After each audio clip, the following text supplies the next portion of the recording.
ikaw, number 2. Anong ginagawa mo? Gusto mo bang magpatan o gusto mo magpaputi? Gusto ko pong magpaitim. Bakit? Kasi di ba po, Filipina beauty. So, Filipina beauty maiitim. Koyo manggi. So, mas maganda yung maitim. Koyo manggi? Dati kasi kayumanggi yun. Ngayon siya, naging kuyumanggi kasi yung kuyukot niya ang kayumanggi. Kaya kuyumanggi. Kuyukot mo ang maitim, kuyumanggi ang tawag doon. Dayan. Pag kilikili mo, Alin? maitim. Hindi na maitim ang kilikili ko, kapal ang mukha mo. Wala naman akong sinabi. Sino nagsabi? Dalawa lang tayo rito. Hindi, sabi ko, ano tawag kapag maitim ang kilikili? Hindi, sabi mo, yung kilikili mo. Hindi! Ay, nako. Wala mo! Gusto mo ipariwind ko, ha? Rewind. Okay, pag pinariwind ko, pag tama ako, pepektusan kita, Sige, sabi ko, yung Gigigil ako. kilikili, Mo. pag maitim. Direct na ko, i-rewind mo, nanggigigil ako. Ako pa magiging bula ang propeta rito, eh. Wala talaga! Direct pa i-rewind ako, hindi talaga sinasabi ko sa'yo, nanggigigil ako sa'yo, Ann Curtis. Pinuntirya mo ako, eh. Sabi mo, yung kilikili mo. Hindi, i-rewind ko yan. Hindi talaga, Kahit ako sabi mismo ko. umakyat doon. Yung kilikili, pag maitim. Kung kaya yung kilikili mo. Wala! Defensive ka lang! Patingin nga! Baka Gigigil naman ako. sa puti! Gigigil ako sa'yo, eh. Minom mo talaga ako, eh. Ang dami namin. Yung kilikili mo. Nasa na yan, pa-rewind na yan, ha. Ayan, ayusin muna natin yung hair. Gigigil ako sa'yo. Wala Dahan-dahan lang. na! Overtime na! Dahan-dahan lang ang pindot. Baka mamaya itbulaga lumabas yan. Diba, koyo manggi. Kilo manggi? Ah? Kayo. Kilomanggi. Kayo yun, kayo. Kayo manggi. Kayo Hindi, manggi. kapag kilikili maitim. Ay, hindi ako makarelate siya. Okay. Sino ba kasi nagsabi maitim yung kilikili ko? Wala naman. Pag sinabi maitim, black. Itim, black. Oh. Hindi man siya black. Ano siya? Gray. Gray. Hindi naman black yun eh. Yung naglalaban yung dumi sa Oo, ano. Hindi pa yun. Nahuhugas pa yun eh. Oo. Bakit? Kasalanan ko ba yon? Hindi. Hindi, nahuhugas naman yun. Kasalanan ko ba kung lumalaki akong maliit yung t-shirt ko at kumikis-kis yung mangga sa kilikili ko kaya siya umitim? Ganun ba yun? Hindi siya deodorant? Deodorant? Ang ganda-ganda mo, deodorant. Sa deodorant? Ganda-ganda mo, hindi ka marunong mag-pronounce. At least ako, magaling ako dyan. Paano ba dapat? Deodorant. Oh! May iba nag-deodorant ba kayo? Nagde-deodorant ka? Or tawas? Di ba uso din tawas dati? O tsaka baking soda or baking powder? Ah, talaga? Oo. Bakit baking soda? Yung sabi ng nanay ko, minsan nga pag wala kaming toothbrush, toothpaste, yung ganun. Ay, narinig ko ginagamit, din eh. yun, actually. O, tamo, narinig mo. Nakausap mo nanay ko? Oo. Ano ko nagkwento nun? Ikaw, nagde-deodorant ka, number 2? Siyempre naman po. Alam mo, wag na, magastos lang. Wala namang maniniwala sa'yo. Ay, pero Ay, ang ganda ng makinis. kilikili. Makinis. Ba't yun ang minake-upan mo, tapos itong nilagay mo sa iliko? Sayang. Pero may balahibong pusa, ha? Hindi ka tinutubuan ng makapal na balahibo, no? Ako po. Sino ba kausap ko? Sila ulo ka? Gigigil ako sa'yo. Hoy, kakashave ko lang po. Pero mga balahibong pusa ako nakita, eh. Kakashave ko lang po. May mga syempre. naiwan. Tumubo lang, mabilis. Mabilis minsan tumubo yung hair. Ikaw maputi kilikili mo. Ewan. Patingin. Alayo ko. Oy, nahihiya pa, diba? Sa may lahing Dalmatian. Pinagawa ba yun sa inyo ng mami nyo dati? Yung papatsaniin, yung buko sa kilig. Ako, chinachani ko yung lolo ko, tapos pinapabayaran ko 50 isa. Yung mami ko, dati binibigyan kaming 20 pesos pag nagtsani kami ng kili-kyler. Tamo, yaman yun, 50 pesos. 20? 20, ako, 50 isa. Ha? 50 cents. Ha? So, kung maka-20 ka, kung gusto mong 20 pesos, kailangan 40. Oo, nabuhok. Oo. Diyos ko, dami nun. Yaman Lolo mo naman. Adik ka ba? Nahihirapan akong kausap. Sana mag-meet tayo. Kailan tayo magkikitaan? Kanina pa ako nandito, ang tagal mong dumating. Girl, pahinga ka, pagod na pagod ka na. Sabaw na sabaw ka today. Sabi mo kay Ding Dong siya muna mag-promote. Feeling ko naman nasandun na ako eh. Ayaw mo na. Kaloka ka eh. O, sige ko na. Ang presko-presko nito, oh. Oo nga eh. oo. Minsan magsusuot ako ng ganyan, tapos hindi ako magpapanty. Ang presko mo. Diba? Happy New Year! Para di mas pag natutulog ka sa bahay. Natakot ako lumabas si Derek, halang magagalitan Alam mo din eh. Nakita ko yung mukha niya, kala ko may mali tayong ginawa. Di ba sa bahay, minsan pag matutulog tayo, maluwag lang na damit, tapos walang Ang underwear. sarap. Ah, talaga? Mami? Oo, sabi sa'yo. Pati tono nakuha ko na, di ba? Moments yan. Paano yung shot, Tono Chang? Mami? Siyempre. Sabi ko, ano kaya sasabihin ni Ryan ngayon? Mami? Siyempre, mami eh. Mami, kasi masarap sa Pampanga mga exotic food. Palaka, na-try ko dati sa Pampanga. Exotic palaka. Oo, alam mo, niluluto ng tatay ko dati yan. Yung adobo at saka Adobong palaka. ginataang palaka. Ang sarap. May kinakainan ka man dyan ni Mayor Maylin Pineda, nakalimutan ko lang kung anong pangalan.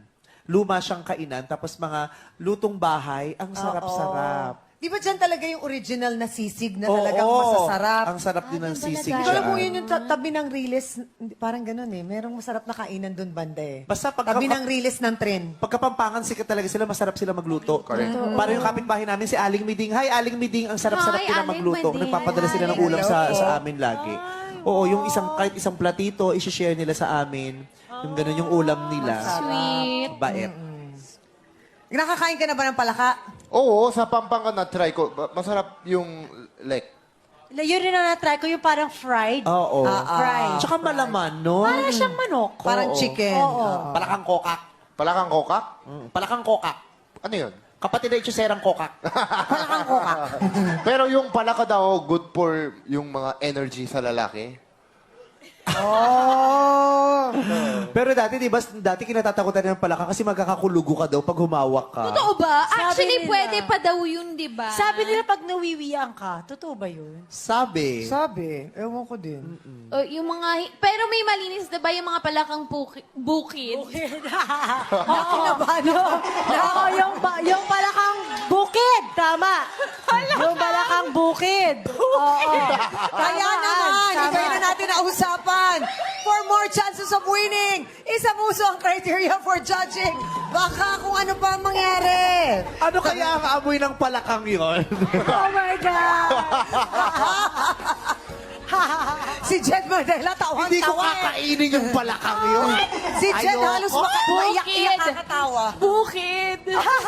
Yun daw yung malinis. Ayoko nung, ay naku, minsan hindi malinis ang ganyang palaka. Sorry po. Ayoko niyan, wala akong kahilig-hilig dyan. Ang sobra na siyang Amoy umiyak. bukid. Uy, totoo na yung iyak niya. Uy, totoo na Umiyak siya din. Basta na kayo, please. Basta na kayo.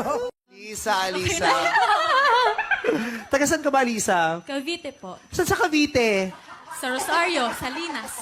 Salinas? Yes. Oh my God! Kilala mo si ano dyan? Si Consular Ilustre? Ha? Kilala mo si Consular Ilustre? Kilala mo nga. Parang narinig ko lang. Narinig mo na. Talaga? Paano nangyari na hindi naman siya taga dyan? Talaga. Oh, ano, Jong? Si Alisa! Hindi mo ba nakita si Al Ano kanina? nangyari? Tinanong niya kasi kung taga saan siya. Sumayaw siya, walang music.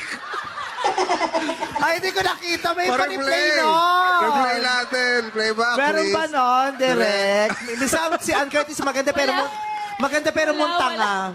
Wala. Anyway, back to you, Alisa. Ano yan eh, pumuputok na yung betchin nung kinain nyo kanina. Buti na lang di ako sumausaw eh. Montanga, walang ganon. Patingin nga. Wala, di ba? Malabi mo, Play time ka ng TJ. Wala kaya. Replay. Wala. Anyway, Alisa, sino yung mga inregayo mo sa cosplay? Actually po, cosplay sa K-pop. Oo nga, sino nga? Sino? Alisa, sino? Alisa. Usually po si Ailey. Sino? Sino si Ailey? Ailey. Soloist po siya sa K-pop. Ha? Soloist po sa K-pop. Ailey, ng Eraserhead, si Ailey. Ellie yun. Ellie Buendia yun. Ellie, hindi Ailey. Sino ba? Ailey sabi niya. Ailey. Ellie. Okay na yung playback? Okay, yung patingin ako direct, di ko napanood. Ay, nakahinto lang kami dyan. Hindi naman pala gumalaw eh. Sa Cavite. Direct, isa pa. Montanga. Ang sarap pakakita ng magandang paminsan-minsan Montanga. Lagi, para hindi na lang kaming mga tsaka yung lagi Montanga. Tite po. Saan sa Cavite? Salinas? Oh my God! Kilala mo siya dyan, si Consular Illustre. Ano nangyari? Kasi, di ba, pag sinasabi natin, taga saan ka, may sayaw. Pero inaantay din natin may tugtog. Usually kasi instant yun. Nauna ka sa tugtog? Ha? Sabog sa bechin mamaya. Usually instant yun. Naalala mo nga, nang nagtanong lang tayo na Usually instant na marunong ka pa sa DJ? Kaloka ka. Akala ko, MOD na. Umiinom daw kasi yung DJ. So hindi siya ready.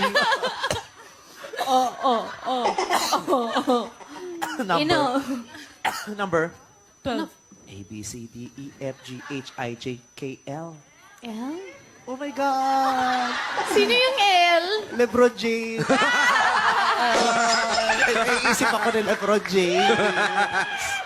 Letter L. At saka pag tanghali, gumagalaw ka, kaya hindi ka dinadapuan ng lamok. Eh pag tulog ka, nakahiga ka lang, dadapuan ka. Kaya yun lang. Kaya sabi ko, naisara na natin tindahan natin. Ang binibili lang naman, yelo, yosi, at saka katol. Ang hirap pag magbenta ng katol. Kasi alam mo, nakakita ka naman katol na mag-asawa? Hindi, ano yun? Pag bumili ka ng katol, magkaganon yun, mag-asawa yun. Oo. Eh, pag isa lang ang bibili, naku, dahan-dahan mo pang paghihiwalayin nyo. Kasi pag naputol, tatalakan ka ng nanay mo. No. Ay, tatadyakan ko sa pusong to. Ang kinukwento ko, katol? Ikaw talaga, oh no.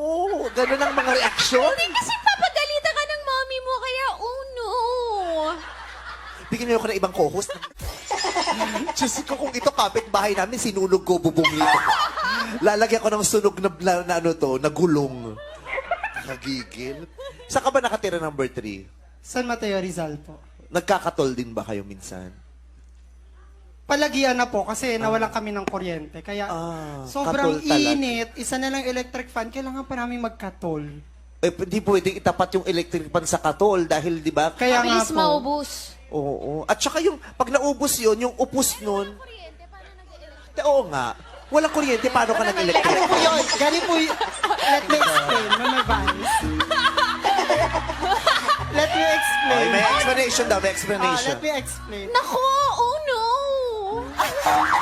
Kumain ka nga doon. Ako na... Nakakapikon yung uno mo dahil. No. Huwag mong gagamitin ah. Oh, narinig ko yung oh no sa'yo ah. Oh no. Ano Oh, explanation mo? Di ba po nawalan kami ng kuryente? Aba, ewan ko, magkapit-bahay ba tayo? Ay, hindi pala.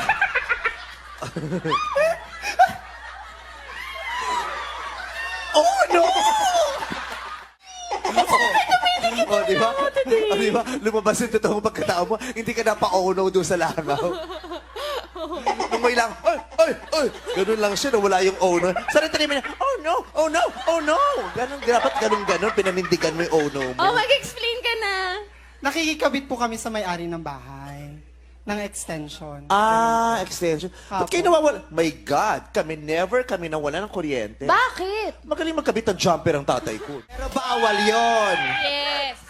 Bawal yon. Pag nahuli.